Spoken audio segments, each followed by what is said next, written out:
and welcome to the Ideal Nutrition Podcast. I am Leah Higl and I am here with my co-host Aidan Muir, and today we will be chatting about nutrition recommendations for endometriosis. So a little bit of background before we get into the nutrition stuff on endo itself. It is a condition where tissue that is similar to the tissue that typically lines the inside of the uterus, which is called the endometrium, grows outside of the uterus. This condition affects 1 in 10 women of childbearing age, which really is quite a lot of people. It is often painful and comes with a whole host of symptoms. Like the symptoms can really be quite broad, but it can really affect someone's quality of life. I know so many people with endo, and it really does impact their day-to-day life quite dramatically. And the issue with having endometriosis is there's technically no cure for it. Although it can be or is often medically managed with things like hormonal birth control or different kinds of surgery, maybe even particularly like hysterectomies in some cases, there is no actual cure for it outside of that. So nutrition should not be viewed as something that can cure endometriosis or is a whole solution to even managing it, but it can be one of the things you can look at in order to ease symptoms and manage the condition as a whole. So I always like to start with pitching how nutrition can help with endometriosis, because it is a bit of a situation where there are kind of two camps. Like on one camp, there's people who view nutrition as the solution for everything, and this is not a cure for endo. But on the other hand, there is a camp that is kind of like, there's nothing you can do with nutrition for endo. Like it's just got to be medically managed. And the answer is somewhere in the middle, as with most things. But starting with pitching with some places where it could help, the clearest one that it can definitely help with is IBS symptoms. So constipation, diarrhea, bloating, etc., etc. While nutrition won't solve symptoms in every situation, it is super clear that it can play a role there, and we'll talk more about that as we go. The next few things are a bit more debatable. There's less clear evidence and everything like that. But let's look at the mechanisms through which nutrition could help endometriosis. One could be reducing inflammation. The next one could be potentially managing estrogen levels. And the third one could be reducing the production of harmful tissue. That's a very tricky area to navigate, but there is a bit of evidence of benefit in all three of those areas. It's just how far that extends, which is the bigger question, and what strategies would be the most effective. So starting in the clearest space when it comes to nutrition and endo is that IBS specific stuff. And we are starting here because it is the clearest link. So many people with endo do experience some kind of IBS type symptoms due to their condition. One study highlighted that 72% of women with both IBS and endo who undertook the low FODMAP diet for 4 weeks showed an over 50% improvement in symptoms. So clearly, like with this IBS relate, like endo related IBS, there is stuff that we can do from a nutrition perspective, particularly something like the low FODMAP diet, that can help. Most other concepts of IBS management also apply here. So like we have plenty of content on the Ideal Nutrition blog post about managing different IBS like symptoms outside of just going for straight to the low FODMAP diet, because again, that's not something that everyone with endo needs, but it is something that if you do have quite severe IBS symptoms, it could be quite helpful, obviously, given that study. But yeah, we have plenty of content on there for managing things like specifically bloating, constipation, diarrhea, and there are things that we can do nutritionally, like the nutrition strategies to help each individual one of those symptoms, and that would apply in all IBS kind of cases, and like endo-related IBS is also falling under that umbrella. Yeah, I view that FODMAP study as a good example, as a proof of concept, just being like, if somebody did claim there's nothing you can do with nutrition that could help with any endometriosis symptom, you'd be like, literally one approach, one strategy. 72% of women notice a greater than 50% improvement. So it's like, okay, like there is stuff you can do, but yeah, we wouldn't necessarily jump straight to a low FODMAP diet. Like there's so many options. There's heaps of options. So many options, but it's just like, obviously we can do some pretty awesome stuff with nutrition when it comes to that IBS stuff. Now, moving on to the next area where it's a bit broader, a bit less clear, anti-inflammatory style diet. Super broad, but general principles of a healthy diet also apply to endometriosis. For example, dietary approaches such as the Mediterranean diet fit into this category, and there is some early promising evidence of benefit between the Mediterranean diet and endometriosis. Another specific area of research within this category is omega-3 intake, and this is where it starts to get a bit more mixed. Like I see some people overhyping it, I see some people underhyping it, and animal research, which I don't normally like to start with animal research, but animal research has indicated that omega-3s can help reduce the formation of those cystic lesions. So it's like, that's really promising if that translates to humans. But once again, don't like to read too much into animal research. When we look at human research, which we have less of, we have research indicating that people with higher than average omega-3 intakes are 22% less likely to develop endo. This is another interesting area of endometriosis research, being like, we actually have a lot of factors that are linked with reducing or increasing the risk of endometriosis. How much does that translate to the management of endometriosis is a bit of a different question, but we know that reducing the risk of endometriosis, there's a lot of things that we do have far more clear research on. And if you're questioning, say, the omega-3 aspect, like you're not fully sold on that, we can look at the flip side and be like, okay, let's look at other forms of dietary fat and see if this plays a role. One example is that there's research on people with high trans fat intakes that have found a 48% increased risk of endo. So it's like, theoretically, if you decrease some trans fats, increase omega-3s, there'd be some pretty clear benefits. Specifically looking at people who already have endo, because that's a bit more interesting to me right now, is one study found that omega-3 supplements reduce pain in those with endo. That's a good sign, but I would still caution against fully buying into that without more research, because a few things. One, omega-3 research can often be mixed in many fields. I wouldn't just make big decisions based on one study. But two, if this is relevant, it would likely be far more relevant for people with low baseline intakes of omega-3. Like if you've got somebody who had very low omega-3 dietary intake and you gave them supplements, they'd probably get more benefit than somebody with a higher intake. The other aspect of the anti-inflammatory kind of approach is antioxidant-rich foods. I think it's a good idea to increase intake of antioxidant-rich foods in general. But looking at it from a research perspective, there is some very promising research looking at antioxidant supplementation in the form of vitamin C and vitamin E in relatively high dosages that has found significant reductions in pelvic pain and mild improvements in period pain and cramps. Once again, super promising. Does that mean I go out and recommend vitamin C and vitamin E to every single person who comes with endo? Not necessarily, but it's like if we're looking for angles where nutrition can play a role, that's some of the more promising stuff from that kind of angle of looking at it. Getting on to the next topic, we're going to talk a little bit about red meat.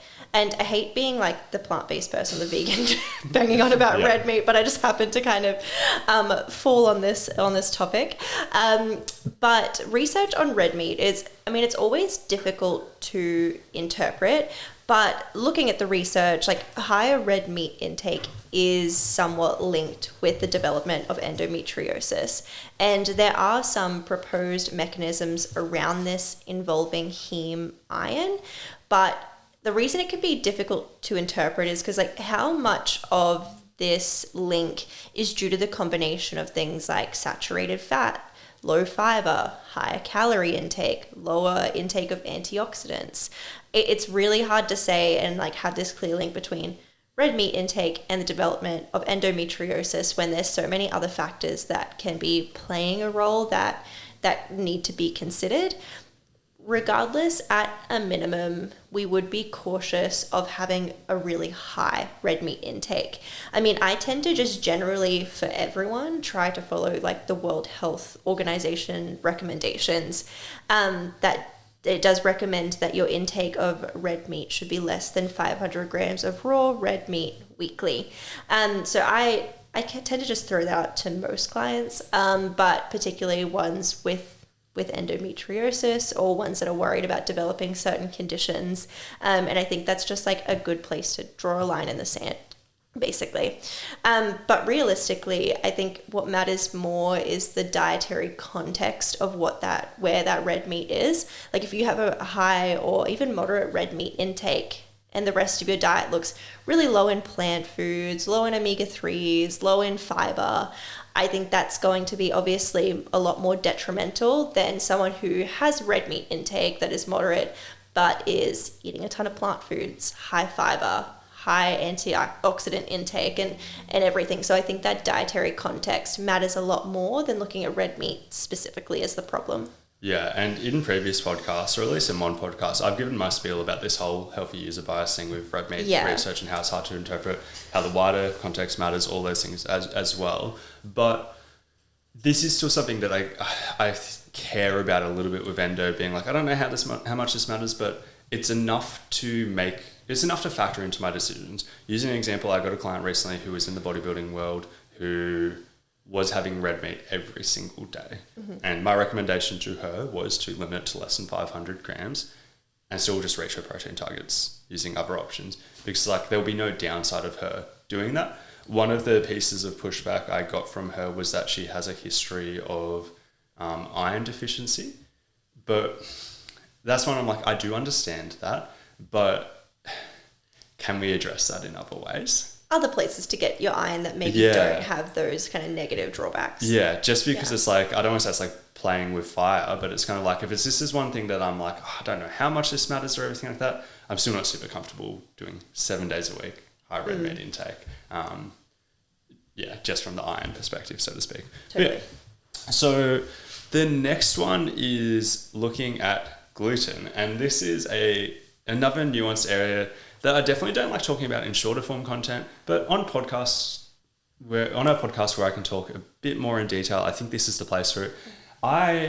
Whether I'm right or wrong, I believe that listeners of this podcast are very intelligent people, and they can read between the lines of some of the stuff that I'm about to say and not take what I'm about to say too literally before hearing the context after.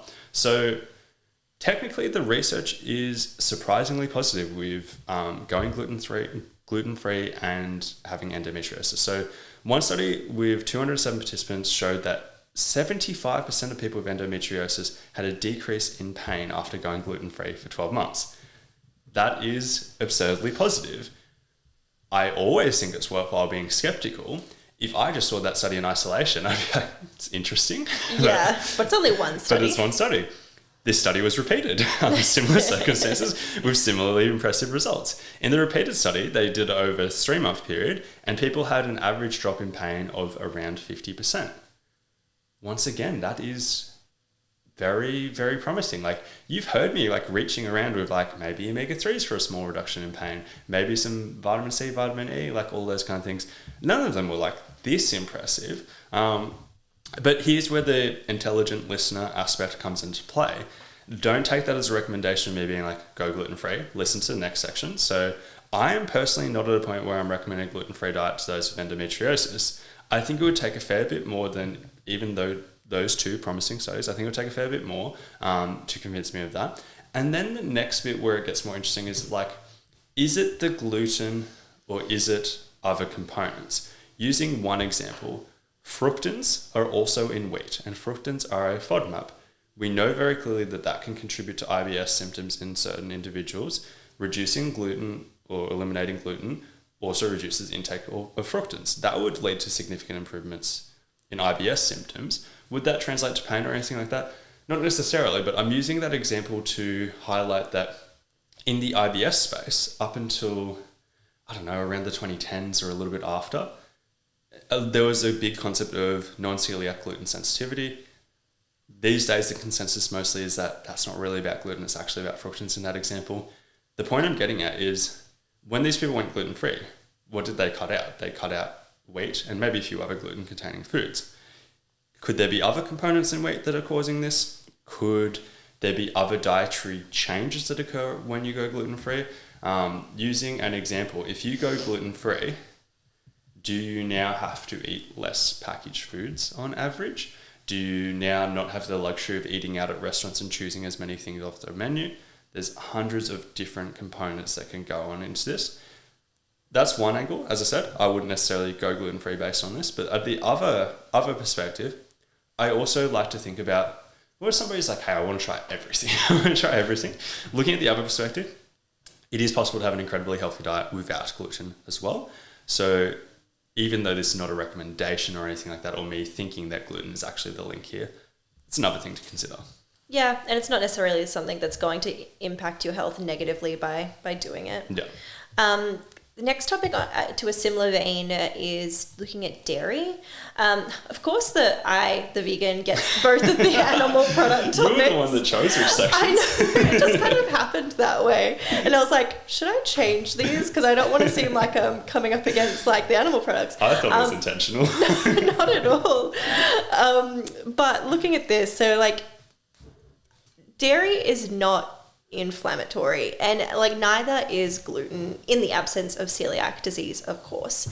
So realistically, there's not going to be an issue specifically with dairy and endometriosis, but where we could find those two things interacting is since IBS and endo have an overlap, it's worthwhile considering the possibility of lactose intolerance if you are experiencing symptoms after consuming dairy products. Like we obviously know if you have lactose intolerance and you eat high lactose dairy products, you're probably going to experience symptoms. And we know there is an overlap between endo and IBS. And I think realistically, that is where the link is the strongest.